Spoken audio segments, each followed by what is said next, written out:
আমরা আমাদের দেশে একটা প্রসেসের জন্য আমাদের মিশন কাজ করতেছে। যথাযথ সময়ের মধ্যে আমাদের লাশগুলা এবং লাশগুলা তাদের বাড়িতে পৌঁছে দেওয়া হবে এবং থানায় গেলে এবং আমরা তার বাড়ি পরবর্তীতে আমি যেহেতু আসছি উজ্জ্বল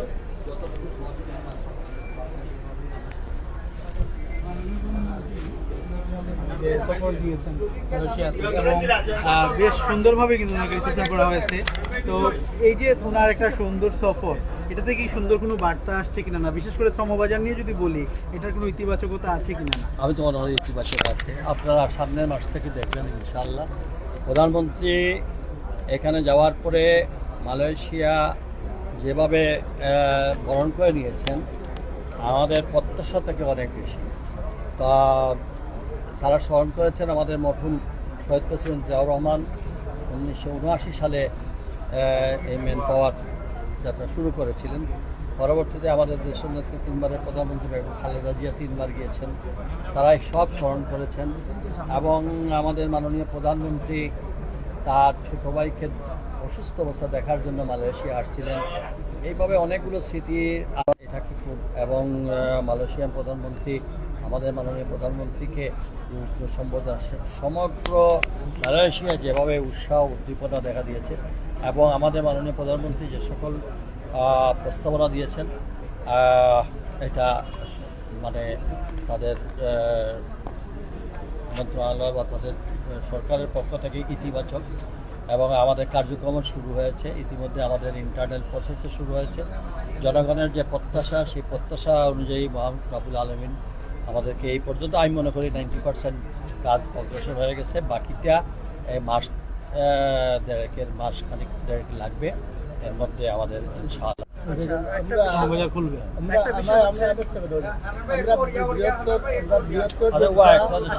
পরিষদের পক্ষ থেকে 10 দফা দাবি আপনাদের উত্থাপন করেছিলাম। কিসের 10 দফা দাবি? 1 নম্বর দাবি হলো আমাদের বৃহত্তর জনতার পাথর কুয়ারি গুরু খুঁজে দেওয়ার দাবি। এগুলো নিয়ে আপনারা কাজ করছেন, এগুলো শীঘ্রই যাতে বাস্তবায়ন হয়।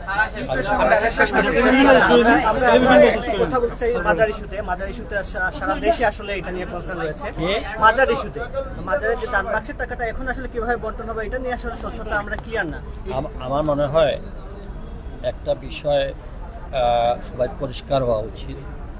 আমরা আমাদের সরকার আমাদের এখানে যারা নির্বাচিত আমরা সদস্যরা আছি, আমার সঙ্গে এই বাণিজ্য মন্ত্রীরও আলাপ হয়েছে। আমরা এখানে সবাই বসবো, আমাদের এই ইমিডিয়েট টেক্স আমাদের যারা স্টেক হোল্ডার আছেন তাদেরকে নিয়েও বসবো, সমাজের বিভিন্ন সাংবাদিক বুদ্ধিজীবীরা সবার সঙ্গে আমাকে স্বচ্ছতার দিকে নিয়ে যাবো। আমরা কোনো অবস্থাতে এটা যেন মানুষের মানে আমাদের এই আপনাদের মিডিয়ার মাধ্যমে অনেক জিনিস আমাদের জনগণের সবাই তো এখন পরিষ্কার, এটাকে কিভাবে একটা সুন্দর পন্থায় নিয়ে আসা যায় এবং এটার জবাবদিহিতা আমরা কীভাবে করতে পারি আমরা সেদিকে মোটামুটি আমরা খুব দেরি হবে না। আমরা আমাদের মনে হচ্ছে যে আমরা আপনাদের নিয়েই আমরা 10-15 দিন একটা। আচ্ছা, এই যে মাজারে যে আমরা দেখলাম এখানে নানা কথা হচ্ছে, কিন্তু আলোচনাও ছিল সমালোচনাও ছিল, বিশেষ করে যে অভিযানগুলো ছিল এবং হুট করে যে মাজার কর্তৃপক্ষ যারা মাজারের খাদেম তাদেরকে না জানানো হয়েছে, এই বিষয়ে কিন্তু নানা ধরনের সমালোচনা হয়েছে। আপনি আসলে কিভাবে দেখেন, যেহেতু একটা ঐতিহ্যবাহী 700 বছর ধরে রীতিটা চলছিল, হঠাৎ করে সিলগালা করা, এটা আপনার কাছে আসলে আপনার মূল্যায়নটা কি?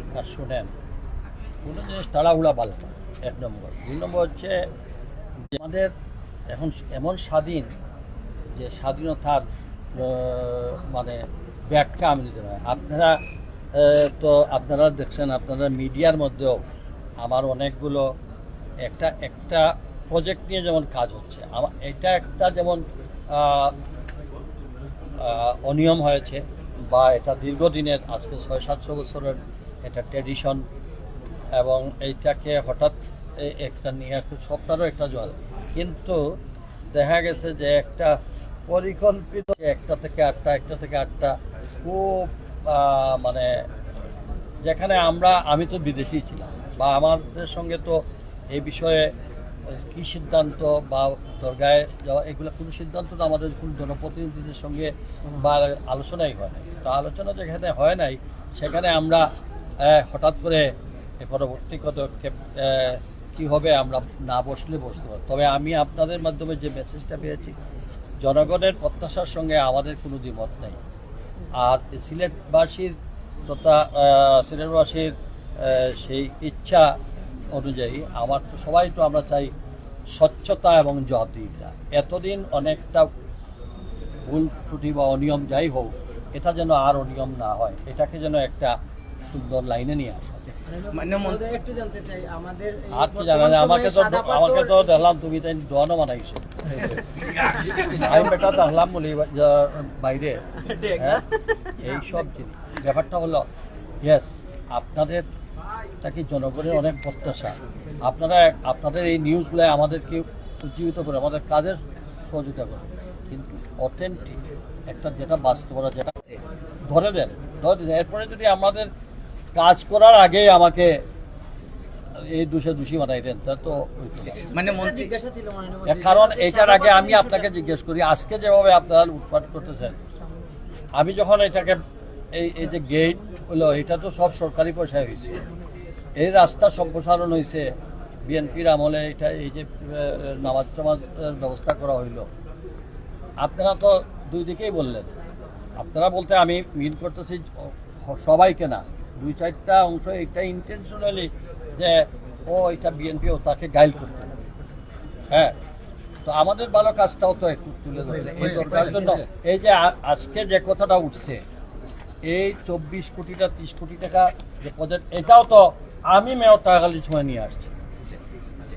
হ্যাঁ, তো এখন ওই আপনারা দেখলাম বললেন মাজার দিতে পারে না, 3 কোটি টাকা সিটি কর্পোরেশন দেবে আর 2 কোটি টাকা দেবে, 2 লাখ টাকা দিয়েও তো কইতে পারতো যে 2 লাখ টাকা আমরা দিচ্ছি। এরপরে কাজেই আমি আর এখন আমরা এককভাবে কোনো কিছু বলতে পারবো না। এখানকারও এমপি আছে, মন্ত্রী আছে, প্লাস আমাদের এখানে 6 জন এমপি আমরা সিটিং আছি। খালি 6 জনের না, আমরা যারা এখানে জনপ্রতিনিধি অন্যান্য দলেরও বা অন্যান্য ব্যবসায়ী, বুদ্ধিজীবী, সাংবাদিক, সবার সঙ্গে আমরা একটু সবাই মিলে আলোচনা করে এটা আমাদের একটা দুর্নাম হয়ে গেছে, আমাদের একটা বিশাল, আপনারা দেখেন এটা কিন্তু এই রিমারে কিন্তু আমাদের বেশ ক্ষতি হয়ে গেছে। এই ক্ষতিটা আমরা যেন একটা সুন্দর একটা এনভায়রনমেন্ট ক্রিয়েট করতে পারি, দোয়া করেন। আমরা খুব তাড়াতাড়ি নির্বাচনের এলাকায় সাদাবাদ ভালো হয়ে গেছে। প্রতিবেদনের কোনো ব্যাপারটা হলো একটা জিনিস হলো এই অনেকগুলো বিষয় আছে, অনেকগুলো মন্ত্রণালয় আছে, কিছু আদালতের ব্যাপার আছে, সবটার মধ্যে হাত দিতে হইলেও কিছু বিষয় আছে, আদালতের বিষয় থাকলে আবার ওই এইটারে আমার মনে হয় এটার পিছনে আমি লেগে আছি। সনাতন পদ্ধতিতে এটা খুলবেই, তবে পরিবেশ আমাদের বান্ধব হতে হবে। এখানে হরিলুট চলবে না।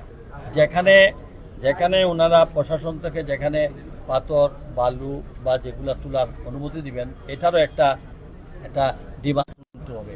এখন ব্রিজের সাইডে গিয়ে তুলে ব্রিজ নষ্ট করবেন, এটা তো আমার মনে হয় একটু সময় গেলে। আপনারা দেখেন ক্রাশিং মেশিন কোম্পানিগঞ্জের এক সাইড থেকে সরে গেছে, এখন একটা সাইড দিয়ে দিচ্ছে।